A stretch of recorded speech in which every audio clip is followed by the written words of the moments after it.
تم کیا کر سکتی ہو؟ تم کچھ بھی نہیں کر سکتی. تم نے کچھ کرنا ہوتا نا تو تم پہلے کر چکی ہوتی. تم لوگ مجھے نہ پھنساتے. میری غلطی صرف یہ ہے کہ تم لوگوں کی باتوں میں آ کے میں نے اس سے وعدہ کیا اور وہ ابھی تک اپنے اس وعدے پہ قائم تھا. اسے باقی کچھ یاد نہیں ہے. اسے یہ یاد نہیں ہے کہ دوستی نور نے کی تھی. اسے یہ یاد نہیں ہے کہ کھیل کس نے شروع کیا تھا, تماشا کس نے لگایا تھا. اسے بس یہ یاد ہے کہ میں نے اس سے وعدہ کیا تھا.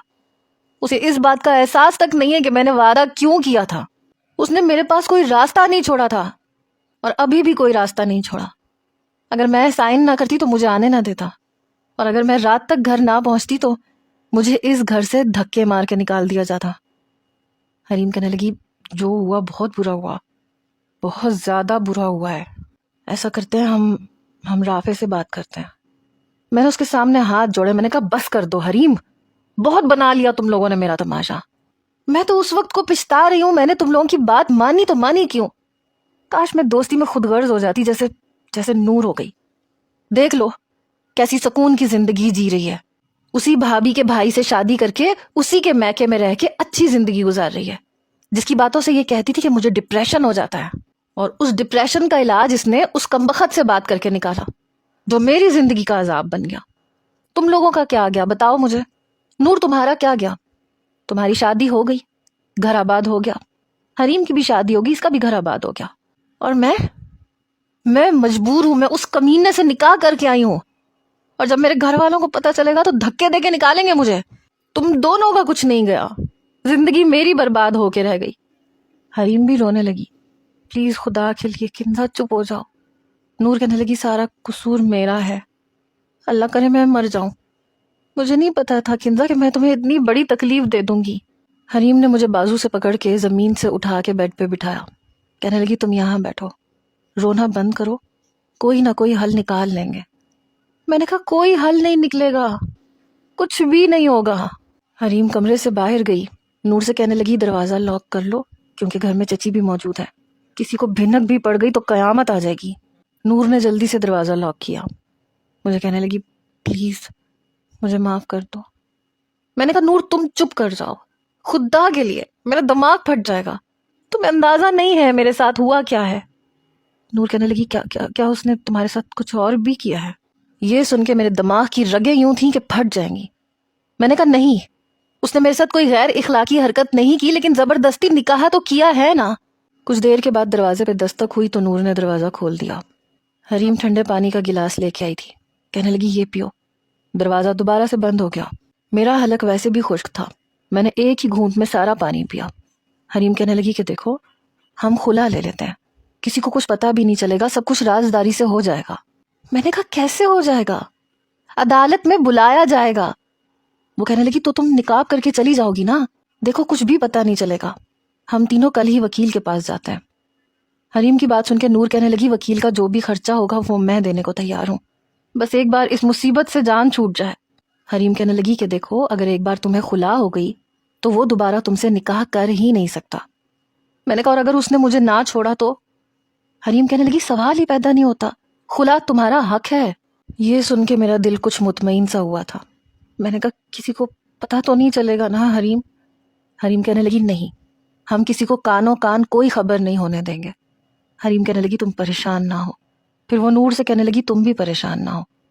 نور کہنے لگی میں کنزا کی گنہگار ہوں, مجھے ذرا بھی اندازہ ہوتا تو میں خدا کی قسم کبھی ایسا نہ کرتی. مجھے نہیں پتا تھا کہ میری یہ غلطی میری ہی دوست کو اتنی بڑی مصیبت میں ڈال دے گی. بہرحال کچھ دیر کے بعد نور جا چکی تھی.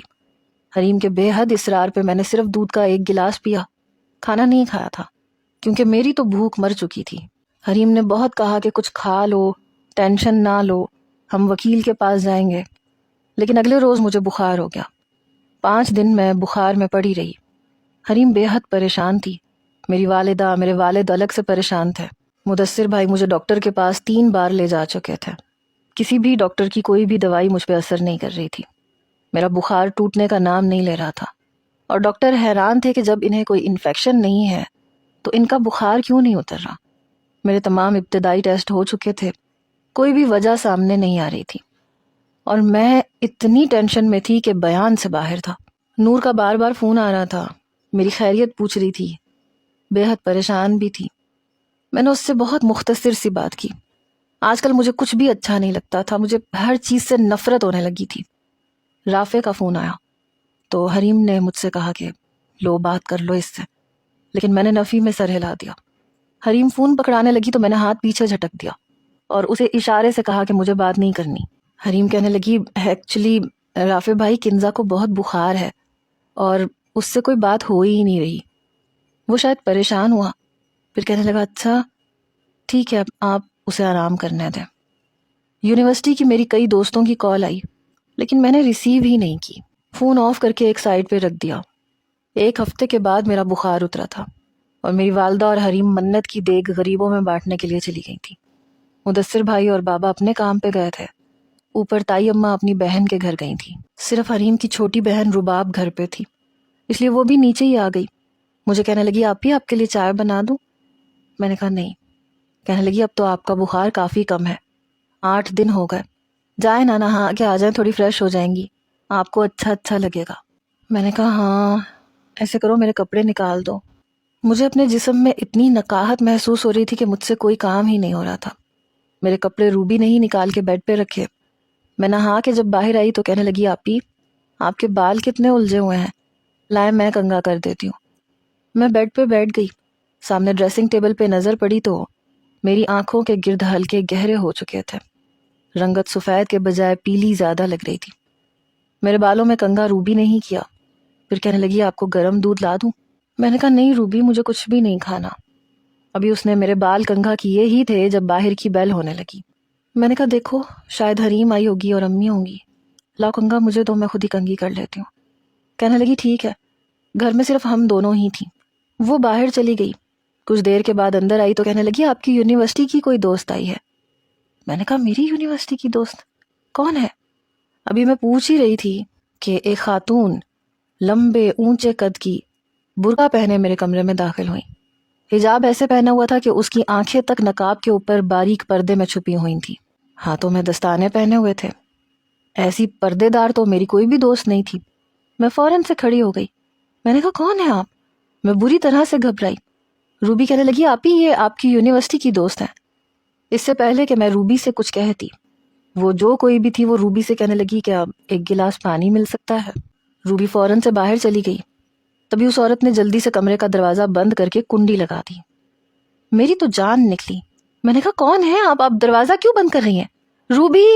میں نے روبی کو پکارا. اس سے پہلے کہ میں کچھ بلند آواز میں روبی سے کچھ کہتی وہ میرے منہ پہ ہاتھ رکھ چکی تھی. پھر میرے کان کے پاس ایک مردانہ آواز گونجی، میں ہوں کامیار، زیادہ شور مچانے کی ضرورت نہیں ہے.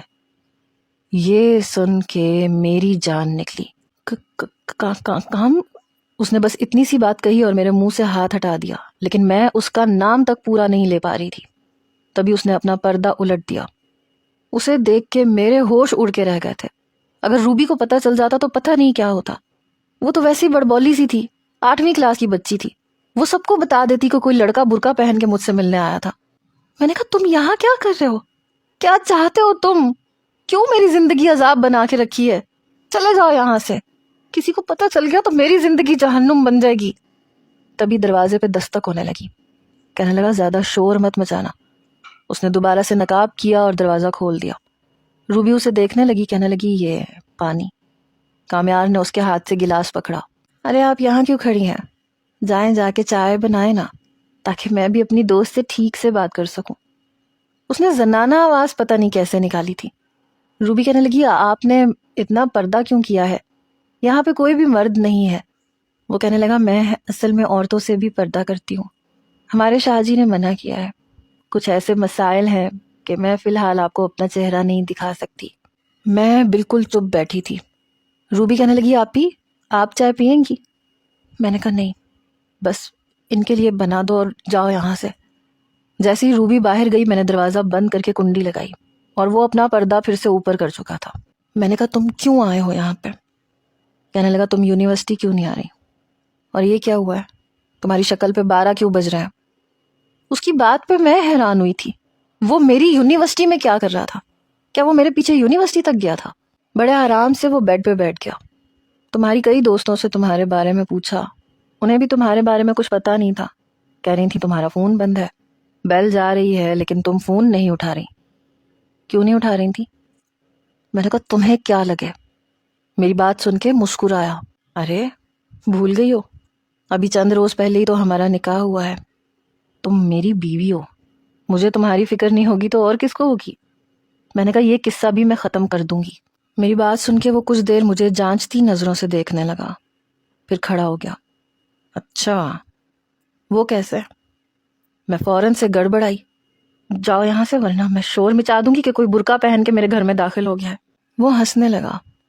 میرے پاس بہت سے ثبوت ہیں کنزا ڈیئر، جن سے میں یہ ثابت کر سکتا ہوں کہ میں نے اس گھر کی کون سی قیمتی چیز چرائی ہے اور چرا کے اپنے نام لگائی ہے. سوچ سمجھ کے شور مچانا. میں نے کہا تم یہاں کیوں آئے ہو؟ میں رو دینے کو تھی. تمہیں دیکھنے آیا تھا. ہوا کیا ہے تمہیں؟ اتنی کمزور کیوں لگ رہی ہو؟ وہ مجھے سر سے پیر تک دیکھتے ہوئے کہنے لگا. ماشاء اللہ سے بال بہت لمبے اور خوبصورت ہیں تمہارے. میں نے اس کے سامنے ہاتھ جوڑے. خدا کے لیے جاؤ یہاں سے، خدا کے لیے میری تھوڑی سی عزت باقی رہنے دو. یہ کہہ کے میں نے اپنے گیلے بالوں کا ہی جوڑا بنایا. وہ کہنے لگا تھوڑی سی کیوں، تمہاری پوری کی پوری عزت کا خیال ہی تو رکھنا چاہتا ہوں. تم سے یہ کہنے آیا تھا میں کہ جلد از جلد یہ رافع کا قصہ ختم کرو. اپنے والدین سے کہہ دو کہ تم یہ منگنی توڑنا چاہتی ہو تاکہ میں پھر اپنے گھر والوں کو یہاں لا سکوں. اس کی بات سن کے میں نے کہا تم جاؤ یہاں سے. کہنے لگا چلا جاؤں گا، تم بتاؤ کب انکار کر رہی ہو اسے. میں نے کہا میں کر دوں گی، ابھی جاؤ یہاں سے خدا کے لیے، اور آئندہ کبھی مت آنا. تبھی دروازے پہ دستک ہوئی. میں نے جلدی سے اپنی کھڑکی سے باہر دیکھا تو روبی دروازہ کھول رہی تھی. امی اور حریم آئی تھی. میری تو گویا جان نکلی. میں نے کہا میری امی آ گئی ہیں، خدا کے لیے جاؤ یہاں سے. کہنے لگا پہلے اپنا فون نمبر دو، اب تمہارے بغیر رہنا مشکل لگ رہا ہے، کم از کم فون پہ بات تو کر لوں گا. میں نے کہا کامیار خدا کے لیے جاؤ یہاں سے. کہنے لگا فون نمبر. بہت ڈھیٹ قسم کا انسان تھا، ورنہ اگلی بار برقع پہن کے نہیں آؤں گا، اپنے اصلی حلیے میں آؤں گا. اس سے پہلے کہ میں اسے کچھ کہتی تبھی حریم میرے سر پہ سوار ہو گئی. دروازہ دھڑ دھڑانے لگی. کنزا دروازہ کیوں بند کیا ہے؟ دروازہ کھولو. یہ سن کے اس نے جلدی سے اپنا پردہ گرایا. میں نے دروازہ کھول دیا. حریم کامیار کو دیکھ کے میری طرف دیکھنے لگی. یہ کون خاتون ہے؟ اس سے پہلے کہ میں کچھ کہتی کامیار زنانہ آواز میں بولا میں اس کی یونیورسٹی کی دوست ہوں. اچھا کنزا میں جاتی ہوں، اپنا خیال رکھنا. یہ کہہ کے وہ باہر نکل گیا. حریم اسے دیکھتی رہ گئی. باہر روبی چائے کا کپ لے کے کھڑی تھی. ارے آپ نے چائے تو پی ہی نہیں. ارے نہیں مجھے جلدی ہے، میں پھر کبھی پیوں گی، اپنی آپ ہی کو پلا دو. یہ کہہ کے وہ میری والدہ سے سلام کر کے باہر نکل گیا. جب وہ گیٹ سے باہر نکلا، دروازہ بند ہوا تو میرا سانس بحال ہوا. میں دوبارہ سے اپنے کمرے میں آ گئی. حریم کہنے لگی یہ کون تھی اتنے نقاب اور پردے میں؟ میں نے کہا تھی نہیں یہ تھا. حریم کہنے لگی کیا مطلب تمہارا؟ وہ بوکھلائی. میں نے کہا یہ کامیار تھا. یہ سن کے حریم کی حیرت سے آنکھیں پھیلی تھی. اس کی اتنی جرت، یہ گھر تک آ گیا؟ میں نے کہا ہاں، اور دھمکی بھی دے کے گیا ہے کہ اگلی بار اپنے اصل حلیے میں واپس آئے گا. حریم اپنا سر پکڑ کے بیٹھ گئی. ایک تو تمہیں بخار ہو گیا، ورنہ میرا ارادہ تھا ہم فوراً وکیل کے پاس جاتے. ایسے کرتے ہیں کل نور کو کہتے ہیں کہ سیدھا کورٹ پہنچے، ہم بھی چلتے ہیں اور کسی وکیل سے بات کرتے ہیں. میں نے کہا میں گھر پہ کیا بہانہ بناؤں گی؟ کہنے لگی میں کچھ بھی بہانہ بنا دوں گی، کہہ دوں گی کہ تم نے کوئی منت مانی تھی، 10 فقیروں کو کھانا کھلانا ہے، اس لیے میں تمہیں لے کے جا رہی ہوں، وہ تم مجھ پہ چھوڑ دو. بہرحال اگلے روز ہم تینوں کورٹ پہنچ گئی. ایک وکیل کے کمرے میں اجازت لے کے داخل ہوئے. کافی عمر رسیدہ سا وکیل تھا. ہمیں دیکھ کے کہنے لگا آئیے تشریف لائیے. ہم تینوں اس کے سامنے رکھی کرسیوں پہ بیٹھ گئی. اپنا چشمہ ناک سے اوپر کر کے کہنے لگا جی فرمائیے. میں نے کہا وہ مجھے خلا چاہیے. یہ سن کے اس نے مجھے غور سے دیکھا. کیوں خلا چاہیے؟ حریم کہنے لگی بس وہ اپنے شوہر کے ساتھ نہیں رہنا چاہتی اس لیے چاہیے. وہ کہنے لگا دیکھیں اس کے لیے کوئی وجہ ہونی چاہیے، نہ کہ شوہر سے کوئی لڑائی ہوئی ہے، جھگڑا ہوا ہے. نور کہنے لگی نہیں ابھی رخصتی نہیں ہوئی اور نہ ہی کوئی جھگڑا ہوا ہے، بس وہ اچھا انسان نہیں ہے، شرابی ہے، لڑکیوں کے چکر میں ہے، اور ہمیں اس کی حقیقت نکاح کے بعد پتہ چلی، اس لیے ہم چاہتے ہیں کہ یہ رشتہ ختم ہو جائے. وکیل کہنے لگا پہلے تو ہماری کوشش یہی ہوتی ہے کہ آپس میں صلح ہو جائے۔ میں نے کہا نہیں، مجھے صلح نہیں کرنی۔ وکیل کہنے لگا آپ کی مرضی ہے۔ اچھا نکاح کب ہوا تھا؟ میں نے کہا یہی کوئی 10-12 دن پہلے۔ یہ سن کے وکیل کا پین رکا، میری طرف دیکھنے لگا۔ 10-12 دن پہلے، بس اسے شاید یقین نہیں آ رہا تھا۔ اور ان 10-12 دنوں میں آپ کو یہ بھی پتہ چل گیا کہ آپ کا شوہر شرابی ہے اور برے کریکٹر کا مالک ہے، اور اب آپ اس کے ساتھ رہ بھی نہیں سکتی۔ بڑی عجیب بات ہے۔ میں نے کہا ہاں میں نہیں رہنا چاہتی۔ کہنے لگا ٹھیک ہے، لائیے نکاح نامے کی کاپی دیجیے۔ یہ سن کے میں نے حریم کی طرف دیکھا، حریم نے میری طرف دیکھا۔ میں نے کہا وہ تو میرے پاس نہیں ہے۔ کہنے لگا کیا مطلب ہے آپ کا؟ آپ کے پاس نکاح نامے کی کاپی نہیں ہے؟ چلیں پھر نکاح نامہ دکھا دیں۔ میں نے کہا وہ بھی میرے پاس نہیں ہے، وہ میرے شوہر کے پاس ہے۔ وکیل نے گہری سانس خارج کی۔ محترمہ، آپ شاید میرا وقت ضائع کرنے آئی ہیں۔ بنا نکاح نامے کے میں کیسے خلا کے لیے مقدمہ دائر کر سکتا ہوں؟ آپ پہلے جائیں اپنے شوہر سے نکاح نامہ لے کے آئیں۔ میرے پاس نکاح نامے کی کاپی ہوگی تبھی تو میں ان پہ مقدمہ کر سکتا ہوں، یوں تو کیس نہیں ہوتا۔ یہ سن کے ہم تینوں پریشان ہوئی تھی۔ حریم کہنے لگی اچھا ٹھیک ہے، ہم لے کے آئیں گے۔ ہم لوگ باہر آ گئے۔ حریم کہنے لگی یہ تو بڑی گڑبڑ ہو گئی، وہ تو کبھی بھی تمہیں نکاح نامہ نہیں دے گا۔ میں نے کہا میں تو بہت بڑی مصیبت میں پھنس گئی ہوں۔ نور اور حریم بھی پریشان ہوئی۔ نور اپنے گھر جا چکی تھی اور ہم واپس اپنے گھر آ چکے تھے۔ مجھے سمجھ نہیں آ رہی تھی کہ میں کیا کروں اور کیا نہ کروں۔ حریم کہنے لگی تمہارے پاس کامیار کا کوئی فون نمبر ہے؟ میں نے کہا نہیں میرے پاس تو نہیں ہے، شاید نور کے پاس ہوگا۔ حریم نے فوراً نور سے کامیار کا نمبر پوچھا۔ یوں تو وہ ڈیلیٹ کر چکی تھی لیکن اسے زبانی یاد تھا۔ فون حریم نے کیا اور اپنے موبائل سے ہی کیا، اور فون کامیار نہیں اٹھایا تھا۔ حریم نے موبائل اسپیکر پہ رکھا ہوا تھا، ہم دونوں ہی اس کی بات سن سکتی تھیں۔ کامیار کہنے لگا جی کون؟ حریم کہنے لگی میں حریم بات کر رہی ہوں، کنزا کی بھابی۔ کہنے لگا او بھابی جی کیسی ہیں آپ؟ میرے خیال سے تو آپ بالکل ٹھیک ہوں گی۔ اچھا یہ بتائیں میری زوجہ محترمہ کیسی ہیں؟ حریم کہنے لگی دیکھو یوں زبردستی سے نکاح نہیں ہوتا، اگر لڑکی کی دلی رضامندی شامل نہ ہو تو نکاح ہو بھی جائے تو اسے نکاح نہیں کہتا۔ وہ کہنے لگا ہاں لیکن قانون نکاح نامے کو مانتا ہے اور میرے پاس وہ ہے۔ بائی دا وے آپ لوگ وکیل کے پاس کیوں گئی تھی؟ یہ سن کے ہم دونوں ہی اپنی جگہ سے اچھل پڑی تھیں۔ اسے کیسے پتا تھا؟ حریم کہنے لگی کیا مطلب ہم تو کہیں نہیں گئی۔ وہ ہنسنے لگا۔ بھابی جی کیوں جھوٹ بول رہی ہیں؟ میں آج کل آپ لوگوں کا ہی تو پیچھا کرتا ہوں، مجھے دوسرا اور کوئی کام نہیں ہے۔ میں نے خود آپ کے رکشے کا پیچھا کیا تھا اور اس وکیل سے بھی مل چکا ہوں میں جس کے پاس آپ تینوں گئی تھی۔ بھابی جی میری بیوی اور میرے بیچ میں آنے کی کوشش نہ کرنا، ورنہ مجھ سے برا تو ویسے بھی آپ لوگوں کے لیے کوئی اور ہے نہیں اور کوئی اور ہوگا بھی نہیں۔ اسے ورغلانے کی کوشش مت کرو، بہت پیار سے سمجھا رہا ہوں تمہیں، ورنہ اگر تم باز نہیں آئی تو یاد رکھنا تمہارے شوہر کے ساتھ اس گھر میں داخل ہوں گا۔ رافع کا قصہ ختم کرو، صرف 3 دن دے رہا ہوں تمہیں، چوتھے دن رات کا کھانا تم لوگوں کے گھر کھاؤں گا، اور یہ کامیار سکندر کا وعدہ ہے تم سے، خیال رکھنا میری بیوی کا۔ Good bye. وہ اپنی بات کہہ کے فون بند کر چکا تھا اور ہم دونوں ششدر سی ایک دوسرے کو دیکھنے لگی۔ وہ بہت چالاک اور عیار قسم کا نوجوان تھا۔ میں نے کہا سن لی تم نے اس کی بات؟ وہ کہنے لگی یہ ہوتا کہاں ہے؟ ہماری گلی تو اتنی چوڑی نہیں ہے کہ وہاں پہ کوئی بھی گاڑی کھڑی ہو سکے اور اس میں ایک نوجوان بیٹھا ہوا ہو اور کوئی غور بھی نہ کرے یا کوئی اس سے یہ نہ پوچھے کہ یہاں کیوں کھڑے ہو۔ یہ دیکھنا پڑے گا۔ میں نے کہا تم کیا کر لو گی دیکھ کے کیا کرو گی بتاؤ؟ ابھی میں انہی باتوں سے نکل نہیں پائی تھی کہ میرے فون پہ رافع کی کال آنے لگی۔ حریم کہنے لگی فون اٹھاؤ۔ میں نے کہا مجھے نہیں کرنی اس سے بات، امی سے کہہ کے انکار کر دو، میں ضد ہو چکی تھی، تنگ آ چکی تھی میں۔ حریم کہنے لگی تم فون تو اٹھاؤ، بات تو کرو۔ میں نے فون اٹھایا۔ ہیلو کیسی ہو کنزا؟ میں نے کہا ہاں میں ٹھیک ہوں۔ بخار اتر گیا تمہارا؟ میں نے کہا ہاں اتر گیا۔ وہ شوق ہو کے کہنے لگا میری جدائی تو دل پہ نہیں لے لی۔ میں نے کہا نہیں ایسی کوئی بات نہیں ہے، موسمی بخار تھا۔ اصل میں مجھے تم سے یہ کہنا تھا کہ مجھے تمہارے ڈاکیومنٹس بنوانے ہیں، کیونکہ اگر میں 8 مہینے بعد آؤں گا تو پھر ہماری شادی ہوگی، تو پھر ڈاکیومنٹس بنوانے میں مزید 1 سال لگ جائے گا۔ اس لیے میں چاہ رہا تھا کہ ویڈیو کال پہ ہمارا نکاح ہو جاتا۔ میرے والدین تمہارے فادر سے بات کر چکے ہیں، ہمارا نکاح ہوگا اور کاغذات میرے پاس آ جائیں گے، اور پھر میں یہاں کے ڈاکیومنٹس تیار کروا لوں گا۔ تمہارا ویزا لگوانا ہے، بہت سارے کام ہیں، ان کاموں میں خاصا وقت لگتا ہے، اور کاغذی کارروائی میں تو بہت ہی ٹائم لگ جاتا ہے۔ میرا تو رنگ فک پڑا تھا۔ میں نے کہا نہیں ابھی نہیں، مجھے سمجھ میں نہیں آ رہا تھا کہ کیا کروں۔ کیا بات ہے کنزا، کیا کوئی اور بات ہے؟ تم ہر بار شادی سے انکار کیوں کرتی ہو؟ تم جانتی ہو نا میں منگنی کے حق میں بالکل بھی نہیں تھا، مجھے شادی کرنی تھی، بلکہ مجھ سے غلطی ہو گئی، مجھے تم سے نکاح کر لینا چاہیے تھا تاکہ یہ کاغذات بنوانے میں مجھے مشکل نہ پیش آتی، اور منگنی میں نے تمہارے کہنے پہ کی تھی۔ اب تم نکاح سے بھی منع کر رہی ہو۔ 8 مہینے بعد میں آؤں گا تو نکاح ہوگا، پھر شادی ہوگی، پھر پیپر بنانے میں میرے لیے اور مشکل ہو جائے گی۔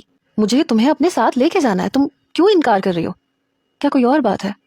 حریم مجھے کہنے لگی کہ اسے کہو کوئی اور بات نہیں ہے, تمہیں کوئی اعتراض نہیں ہے. میں نے حریم کو گھورا اور فون بند کر دیا. حریم کہنے لگی تمہارا دماغ تو ٹھیک ہے. میں نے کہا میں کیسے کہہ دوں کہ کوئی مسئلہ نہیں ہے, تمہیں نہیں پتا اتنا بڑا 6 فٹ کا مسئلہ میرے سر پہ منڈلا رہا ہے. میرے سر میں درد شروع ہو چکا تھا. میں بیڈ پہ بیٹھ گئی. دوبارہ سے رافع کی کال آنے لگی. حریم کہنے لگی میں بات کرتی ہوں. میں نے کہا اسے کوئی آس امید مت دلاؤ تو بہتر ہے. حریم میری طرف دیکھنے لگی, پھر کہنے لگی کیا تم رافع سے محبت نہیں کرتی؟ میں چڑ چکی تھی. میں نے کہا مجھے تو اس لفظ سے بھی نفرت ہے, میں کسی سے بھی محبت نہیں کرتی. میری بات سن کے وہ کہنے لگی تم اس وقت ٹینشن میں ہو. پھر سے رافع کی کال آنے لگی. حریم نے اٹھایا. وہ کنزا واش روم میں ہے, آپ پریشان نہ ہو, ایکچولی اس کے سیمسٹر کے پیپر ہے نا, تو کافی سٹریس میں ہے. آپ پلیز 10-12 دن کا ویٹ کر لیں, جیسے ہی اس کے پیپر ختم ہوں گے پھر نکاح بھی ہو جائے گا. وہ کہنے لگا تو یہ بات مجھے کنزا بھی بتا سکتی تھی. آپ بتائیں بھابھی, بس یہی بات ہے نا, کوئی اور بات تو نہیں ہے؟